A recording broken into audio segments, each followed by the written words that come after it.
Por que imigração alemã? Por que vamos falar desse assunto?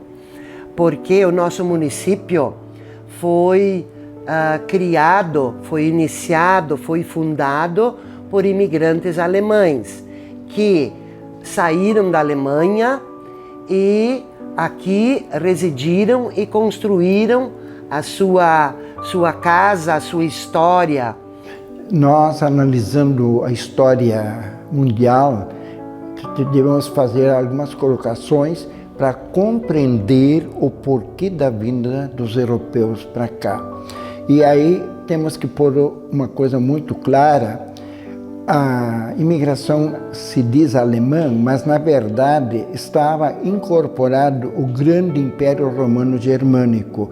O nosso alemão que veio para cá vieram através do padre Max von Laspeg, da região do Alto Colonie, como se diz lá, a região de Novo Hamburgo, dos irmãos São Leopoldo e Companhia Limitada. Eles vieram para cá, mas não é só o alemão da Alemanha ou do Hunsrück. Nós somos um mix mais forte dos dialetos da Alemanha. Todos os dialetos têm 5, 6 dialetos da Alemanha. Nós temos o dialeto da Áustria, dialeto ainda da Suíça. Portanto, nós temos uma miscigenação dialética extremamente rica, além daquele que nós temos aqui localizado, a interferência do gaúcho e as liras daqui, né, dos portugueses e assim por diante, né? Então, nós temos aqui uma questão assim muito importante. E assim, então, eles saíram da Alemanha em busca de um mundo novo, de uma vida melhor no Brasil. É o que eles saíam de lá sabendo disso, que o Brasil era um mundo novo, um mundo melhor, onde as terras eram muito férteis, muito ricas para trabalhar na agricultura. Nós tivemos muitas guerras no século XIX na Europa. Outra foi implantada a época da industrialização, que desmantelou praticamente todos os serviços artesanais. Então, este pessoal ficou sem recursos, estava praticamente na rua. E as famílias eram numerosas.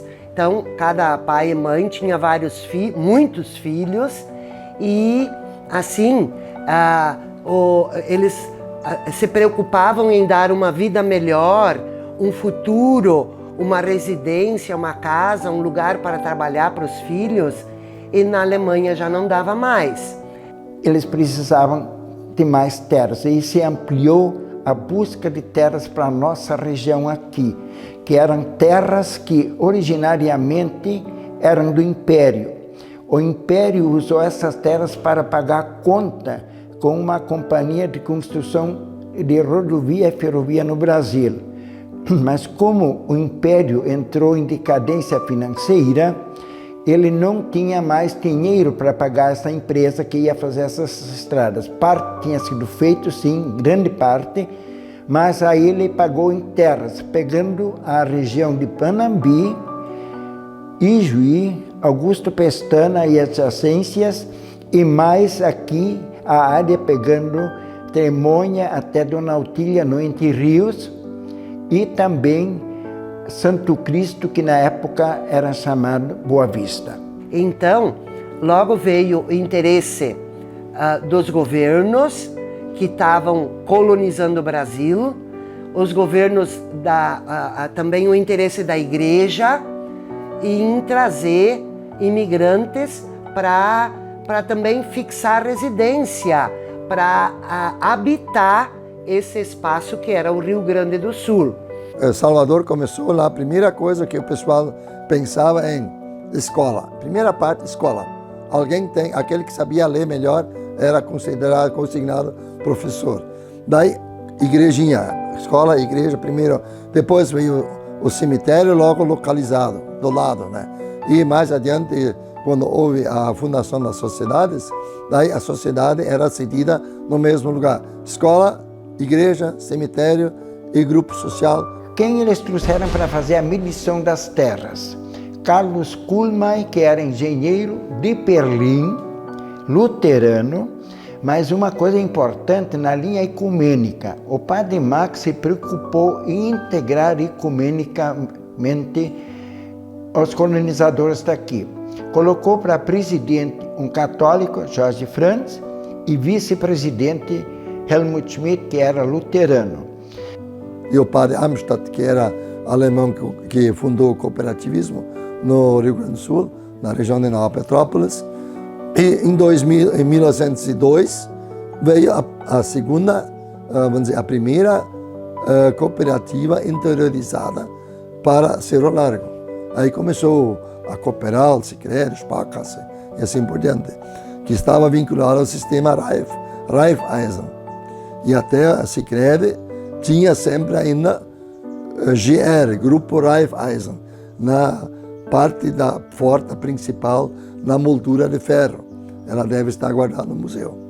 Havia perseguição a esse tipo de etnias e também com perspectiva que tivesse dinheiro poderiam ser assaltados. E aí a Sicredi aqui foi transferido para Salvador e até no fim da Primeira Guerra Mundial, e depois retornou à sua sede original. Uma das coisas que a gente chama a atenção, que eu vivi, a primeira cooperativa então saiu na sede, perto onde está o posto da Becker, lá no centro, perto da prefeitura. No outro lado, onde tem casas, também tinha um sistema cooperativo, e a preocupação com o lazer fazia parte, de tal forma que o grande clube de Salvador foi feito por um engenheiro, filho de Salvador. Então, essas coisas. Mas pensando, por exemplo, na Cooperroc, eu nunca esqueço quando o velho Strack, o pai dos atuais diretores, aí o Zeno Strack, que era chefe e fundador da cooperativa Cooperroc, ele recorreu toda a região para implantar o cooperativa produtiva e de consumo. E depois se pensou na área industrial que está se alavancando o moinho e assim por diante. Mas o que importa numa cooperativa fundamentalmente é a competência dos diretores gestores e a honestidade. Porque se falta competência, eu posso ser bom, mas eu posso errar por falta de conhecimento. Nós temos que conhecer a caminhada. Outra, se eu sei a técnica, mas sou desonesto, eu posso fazer quebrar uma cooperativa ou qualquer ponto comercial. Então, esses dois pontos devem ser ensinados na escola. Que sempre lembrem dos princípios do imigrante, né?